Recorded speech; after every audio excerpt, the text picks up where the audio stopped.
যাজিত করবেন, পরমপিতার পথে অগ্রসর করবেন। আমাদের অশেষ শ্রদ্ধাভাজন শ্রদ্ধেয় সভাপতি ঋত্বিক দেবপ্রসাদ ব্যানার্জি দাদা, বীরভূম সিউড়ি থেকে আমি শ্রদ্ধেয় দাদাকে বিনম্র আহ্বান জানাই। জয়গুরু শ্রদ্ধেয় দাদা, জয়গুরু। জয়গুরু, জয়গুরু মা, জয়গুরু। জয়গুরু মা, জয়গুরু। পরম জয়গুরু দাদা। প্রেমময় পরম দয়াল শ্রী শ্রী ঠাকুরের রাঙারাতুল চরণে এতক্ষণ যারা তার গুণকীর্তন করলেন এবং তার নামামৃত সুধা পান করলেন, প্রত্যেকের জীবনের উদ্দেশ্য ঈশ্বর প্রাপ্তি, তা যেন এই জীবনেই সফল হয়, এই কাতর প্রার্থনা। শ্রী শ্রী ঠাকুরের কাছে আমরা সকলেই শান্তি প্রার্থনা করি। শান্তি কাকে বলে, শান্তি কোথায় পাওয়া যায়, শান্তির অবস্থাটা কি জেনে নেওয়া দরকার। শান্তি মানে সাম্যভাব।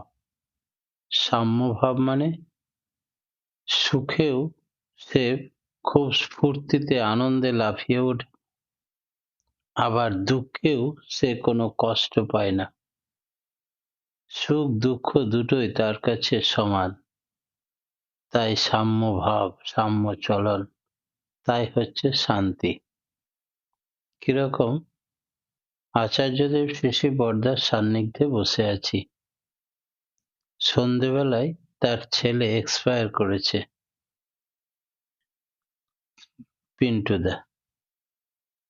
নিবেদন করছেন পূজ্যপাদ দাদা এবং দিদি, ঠিক ভোরের প্রার্থনার কয়েক মিনিট আগে। সব শোনার পরে আচার্যদেব শ্রী বরদা বললেন ঘড়ির ধারে তাকিয়ে, প্রার্থনার টাইম হয়ে আসছে, শঙ্খ বাজাও। শঙ্খ বাজিয়ে প্রার্থনা হলো প্রতিদিনের মতো। তারপরে সব কিছু হয়ে যাওয়ার পরে, ঠাকুর প্রণাম হওয়ার পরে বললেন কি হয়েছিল।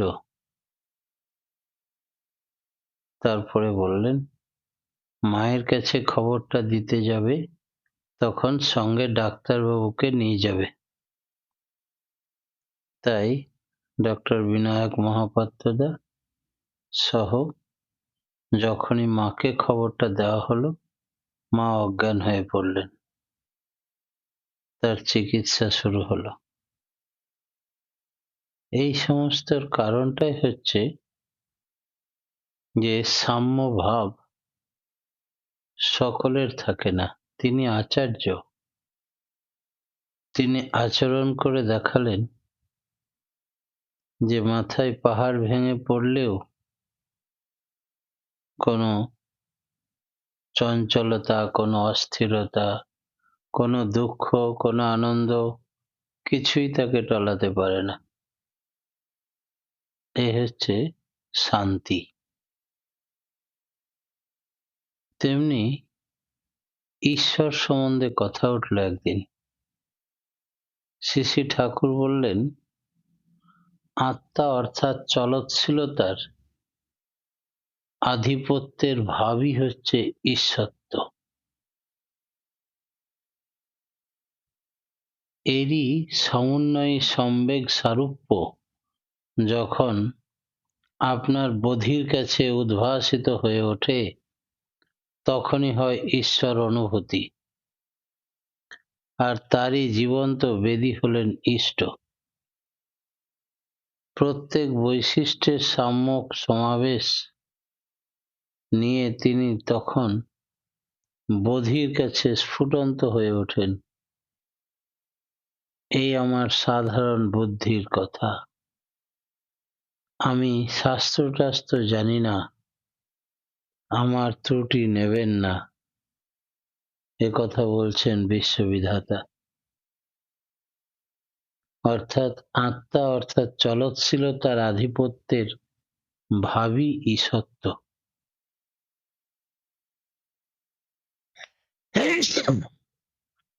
এর সমন্বয়ে সম্বন্ধ স্বরূপ যখন আপনার বোধির কাছে উদ্ভাসিত হয়ে ওঠে, তখনই হয় ঈশ্বর অনুভূতি।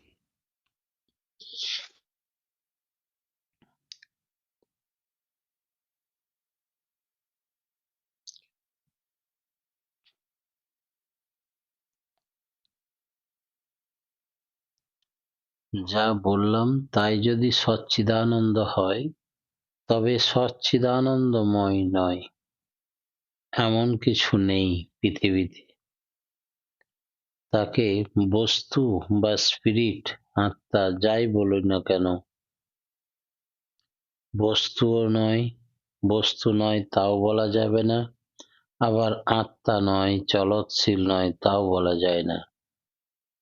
প্রত্যেক ম্যাটারের মধ্যেই স্পিরিট থাকে, স্পন্দন থাকে, চলৎশীলতা থাকে। যাই করি সদ্গুরুকে যদি না ধরি তবে কিছুই হবে না। তাকেই বলে পুরুষোত্তম, তাকেই বলে ফুলফিলার দি বেস্ট। তাঁর কৃপার মধ্য দিয়ে অনুভব করা যায়। কৃপা মানে করে পাওয়া। ছোটবেলায় ঠাকুর বলছেন, আমি শুনেছিলাম ছোট জগন্নাথ। কর্তামাকে জিজ্ঞেস করেছিলাম, পা আছে? তিনি বললেন আছে। তখন বুঝলাম হাত নেই কিন্তু পা আছে। তাকে ধরলে তিনি নিয়ে চলে যেতে পারেন। বাপ মারও ছেলের উপরে হাত থাকে না বড় হয়ে গেলে। বাপ মাকে যদি ছেলে পিলে ধরে তবে টেনে নিয়ে যেতে পারে, নচেৎ ওরে বাবা আয় আয় এই করা ছাড়া তাদের আর কোনো পথ থাকে না। সদ্গুরুর স্বরূপ রক্ত মাংসের শরীরটাই তো সবকিছু নয়। স্বরূপ মানে যদি শুধু রক্ত মাংসের শরীর হয়, উপলব্ধির আকাঙ্ক্ষা যার আছে তার অনুরাগের পথ খোলা আছে। অন্তরঙ্গ বহিরঙ্গ দুই রকমের ভক্ত আছে। অন্তরঙ্গ সেই হয় যার অন্তর তৎপরায়ণ হয়ে থাকে, আর বহিরাঙ্গ সেই যে আত্মস্বার্থ পূরণের জন্য তার কাছে আসে যায়। আর্ত অর্থাৎই জিজ্ঞাসু জ্ঞানী, এই চার ধরনের ভক্ত আছে। এই চারটে একই জিনিসেরই বিভিন্ন পর্যায়, আলাদা কিছু নয়। আমি তোমাকে ভালোবাসি, তোমাকে ছাড়া আমার চলবে না। ভাবি তুমি সুখে থাকো, বেঁচে থাকো, ভালো থাকো, এই বোধ নিয়ে আমি ভালোবাসি। আর সমস্ত পরিবেশ থেকে সংগ্রহ করি তোমার সত্তা সম্বর্ধনে, সত্তা সংরক্ষণে উপাদান যা কিছু। এই নিয়ে চলে আমার অফুরন্ত অভিযান। এই যে টান, বাবা তুমি বেঁচে থাকো, সুস্থ থাকো, তোমার অসুখ বিসুখ যেন না হয়, তোমার চাহিদাগুলি আমাতে দিয়ে পূরণ হোক, এই আগ্রহ এবং সক্রিয় চলনই হলো সাধনা। একটি মা তার ছেলের জন্য যা করে উদগ্র আগ্রহ নিয়ে, তা করলেই হয়। তা না হলে অবান্তর বহু জিনিস এসে যেতে পারে। সদ্গুরু মানে কি? সদ্গুরু মানে হচ্ছে he who knows the mechanism of existence, যিনি বাঁচা বাড়ার মর্কজ জানেন, তিনি সদ্গুরু। পার্শ্বদের কথা কতটা নিতে হবে? এক আমেরিকান ভক্ত বাইবেল থেকে সেন্ট পলের একটা কথা পড়ে শোনালেন। ঠাকুর বললেন, হস্টাইলদের বা পার্শ্বদের কথা আমাদের ততখানি নিতে হবে যতখানি ক্রাইস্টের সঙ্গে মেলে। ক্রাইস্টের তো সব বিষয় বলা নেই, যা আছে তার থেকেই ধরা যায়। তিনি বলেছেন ফান্ডামেন্টাল যা কিছু মানুষের বিকামিং, বিবর্তন যাতে হয় সেই কথাই তিনি বলেছেন। মানুষ ডিটারমিনেট করতে পারে, অপকর্ষ লাভ করতে পারে, এমন কোনো কথাই তিনি বলেননি। ঈশ্বরের নামে কেমন ভয় ভালো, ঈশ্বরের নামে মানুষের আনন্দ হয়, কিন্তু সেই নামের জিগির তুলে মানুষ যখন দলবদ্ধভাবে অন্যায় অত্যাচার করে, তখন সেখানে ভয় হয়, ভীতি হয় এবং সে ঈশ্বরের নাম দিয়ে অন্যায় করে, এমনকি কুপিয়ে হত্যা করে। ঈশ্বরকে বলি আমরা জীবন স্বরূপ, কিন্তু ঈশ্বরকে যদি ভীতি স্বরূপ করে তুলি, তাহলে কখনোই সেটা ধর্ম হতে পারে না। বাঁচাবার জন্য ঈশ্বরের প্রয়োজন। ভয়ের তো প্রয়োজন আছে, ভালোবাসা জনিত ভয় ভালো। পাছে তিনি মনে কষ্ট পান, আমি যদি ইষ্টের বিমুখ হয়ে চলি, তবে আমার গুরু ব্যথিত হবেন, কষ্ট পাবেন। এই কষ্ট পাওয়ার ভয় ভালো। ধর্ম মানে যাতে সত্তার আপূরণ, আপোষণ, সংরক্ষণ হয়, যা আমার অস্তিত্বকে খতম করে তাকে বলে অসৎ, শয়তান। এই সম্বন্ধে ভীতি এবং বিতৃষ্ণা থাকেই মানুষের মনে। বাঁচতে গেলে অসৎকে পরিহার করতে হবে, অজ্ঞানকে দূর করতে হবে, আর অমৃত উপভোগ করতে হবে। অবিদ্যা মৃত্যুং তির্যা বিদ্যা মৃত্যুর মস্যতে। অবিদ্যা মৃত্যু স্বরূপ। দীক্ষা নিতে হয় প্রত্যেকটা মানুষকে কেন?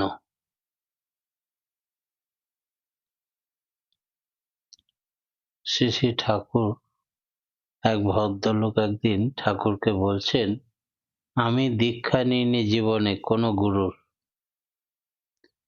আমি সমাধান পাইনি, জিজ্ঞাসা করেছি বহু গুরুকে যে দীক্ষার প্রয়োজনীয়তা কি, উপযুক্ত উত্তরই পাইনি। আপনি কি বলেন? শ্রী ঠাকুর বললেন, সুরির দোকানে যদি গিয়ে জিজ্ঞেস করো মদ খাওয়া ভালো না খারাপ, সে কি বলবে? মদ খাওয়া খুব ভালো। সে তো বলবেই, তুমি এক গ্লাস খেয়ে দেখো। তাই আমিও বলি, দীক্ষা নিয়েই দেখো, এটা মহামঙ্গলজনক। আমি কনভিন্স করছি না। একবার যদি মঙ্গলের পথ তুমি ধরো, তো আর ছাড়তে পারবে না। তাই আমার কাছে জিজ্ঞেস করে লাভ নাই। সমাধান যারা পেয়েছে তাদের কাছে জিজ্ঞেস করো।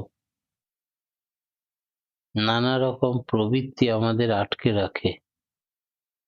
এই কমপ্লেক্সকে ভেদ করতে হবে, সমাধান পেতে হবে।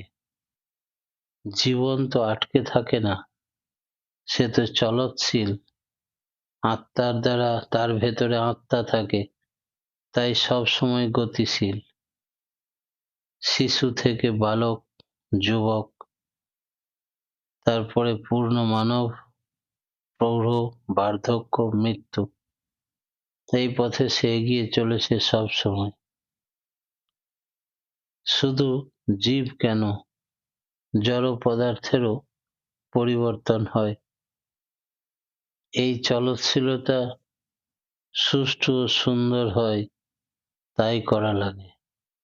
কমপ্লেক্স বা প্রবৃত্তির দরুন যত প্রতিরোধী আসুক না কেন, তা ভেঙে এগানো লাগে। কুয়ো কাটার সময় কত পাথর ভাঙতে হয়। ঠাকুর বলে, তার কারণ তিনি বৃত্তিগুলিতে ঠক্কর দেন, ঠক ঠক করে লাগে। কিন্তু অনুরাগ নিয়ে তার পথে চললেই সেগুলি নিয়ন্ত্রিত হয়। দুনিয়ার যা কিছু ছাপ আমাদের মাথার উপর পড়ে থাকে, বহু বিচ্ছিন্ন ছাপের সৃষ্টি হলে বিচ্ছিন্ন ভাবের সৃষ্টি হয়। সেগুলি কত পথেই যে আমাদেরকে টেনে নিয়ে যায় তার অন্ত নেই। ইষ্টকে গ্রহণ করলে একটা ছাপই শুধু মাথায় সবসময় থাকে, আর হাজারো প্রবৃত্তির টান বিচ্ছিন্ন ছাপ আমাদেরকে টলাতে পারে না। তাই একে বলে দ্বিজত্ব, দ্বিতীয় জন্ম। তাই সদ্গুরুর দীক্ষা নিলে তার নতুন ভাবে জন্ম হয়, নতুন ভাবে বাঁচতে শেখে, নতুন ভাবে বাড়ার রাস্তা পায়। বাইবেলে আছে পুনর্জন্ম হওয়ার কথা। আমরা যে শ্রেয়কে গ্রহণ করতে চাই না, এ কিন্তু একটা আরিষ্ট লক্ষণ। এ প্রবৃত্তির খপ্পরে পড়ে থাকার লক্ষণ, এ উন্নতির বাধার লক্ষণ। কোন হিসাবে ব্রহ্ম সত্য আর জগৎ মিথ্যা। শ্রী ঠাকুর বললেন, ব্রহ্ম কথার মধ্যে আছে বৃদ্ধি পাওয়া, দীপ্তি পাওয়া। হিন্দুরা বলে ব্রহ্ম সত্য, জগৎ মিথ্যা। জগতের যা কিছু তা ওই বর্ধনী শক্তিরই পরিণতি। তাই বৃদ্ধিপরায়ণতাই সত্য। কিন্তু এই বৃদ্ধিপরায়ণ শক্তির অভিব্যক্তি এবং পরিণতি ছাড়া যদি জগৎ বলে আলাদা কোনো সত্য বা শক্তি ধরতে যায়, সেটা ঠিক হবে না।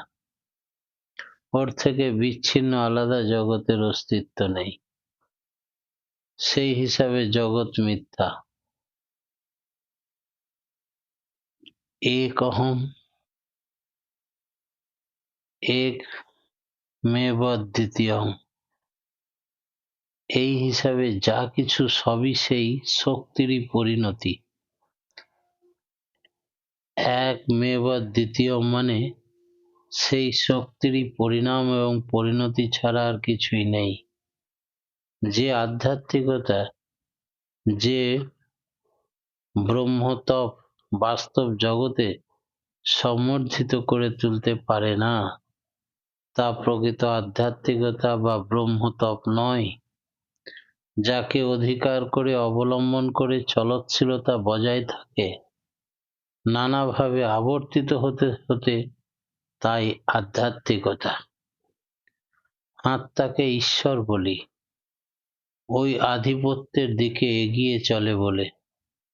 যাদের বোধিদীপনা এই সত্যকে বোধতত্ত্ব, বোধায়ত্ত করে নিতে পেরেছে, তারাই অবতার বা প্রেরিত পুরুষ। আর তারা সতই বৈশিষ্ট্য পালিয়ে অপরিয়মান, কারণ ওই একই শক্তি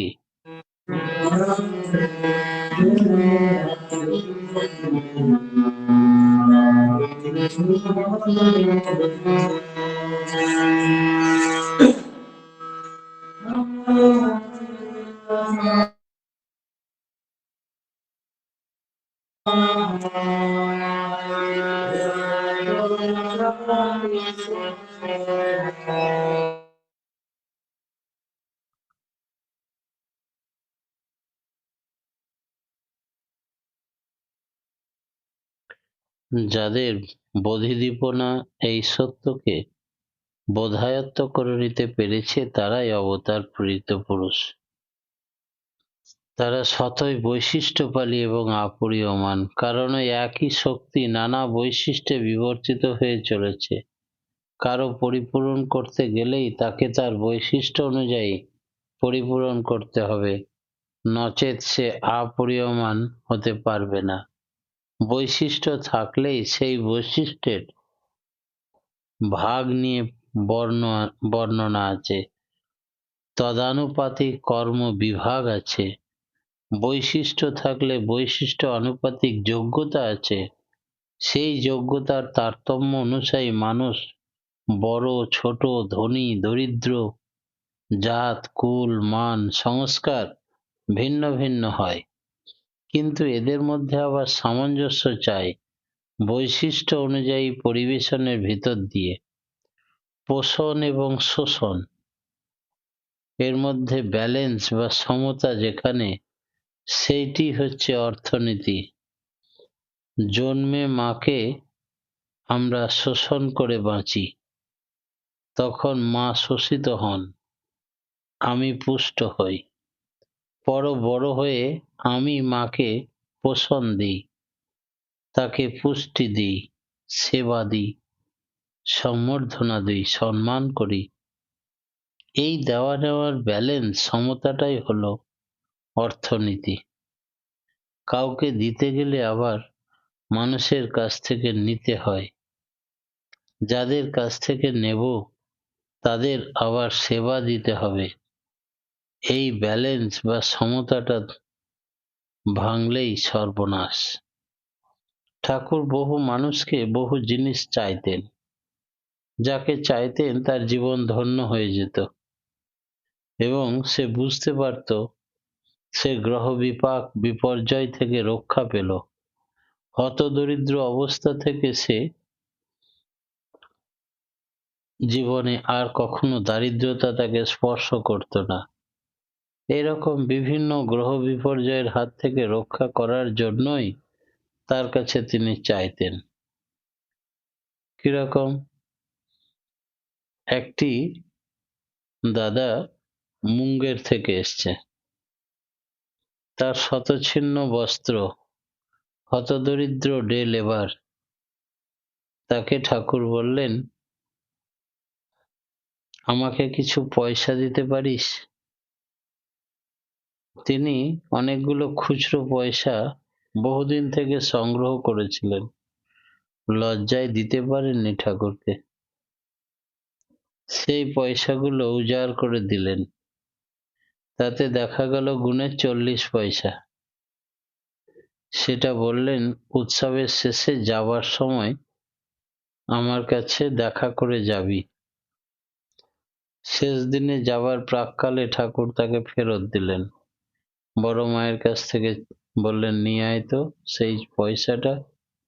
নিয়ে বললেন, এটা দিয়ে তুই একটা ব্যবসা করবি। বললে, 40 পয়সা দিয়ে কি ব্যবসা করবেন? ঠাকুর বাড়ি থেকে ফিরে যাওয়ার পথে দেখলেন গ্রামে পাট শাক বিক্রি হয়নি, হাট থেকে ফিরছে এক ব্যক্তি। তাকে বলল, তোমার ঝাঁকি